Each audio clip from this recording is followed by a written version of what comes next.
ছোট ভাই আমার, বোন আমার, প্রতিজ্ঞা করো, বাপ মরবে, মা মরবে, ভূমিকম্প হবে, সিডর হবে, এই পৃথিবী লন্ড ভন্ড হয়ে যাবে, বেঁচে আছি মানি ফজরের 2 পড়তেই হবে। বেঁচে আছি মানে জোহর, আসর, মাগরিব, ইশা পড়তেই হবে।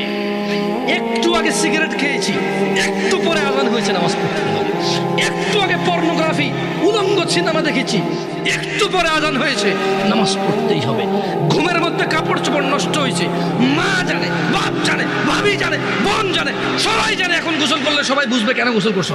সবাই বুঝলে বুঝুক, না বুঝলে নাই। আর বুঝলেই কি না বুঝলেই কি, আমার কাপড় নষ্ট হয়েছে, গোসল আমার ফরজ হয়েছে, আমি গোসল করবো, নামাজ পড়ব।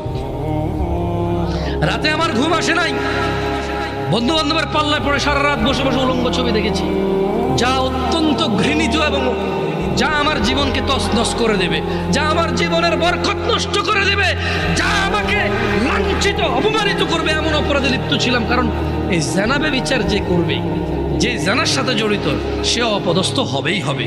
আপনি আখিরাতে তার আছেই। এই একটাই অপরাধ জানাবে বিচার, একটাই অপরাধ অশ্লীলতা, যেটা শাস্তি আল্লাহ দুনিয়াতে দিয়ে দেয়। কোথায় দেয়? আখিরাতে তো আছেই।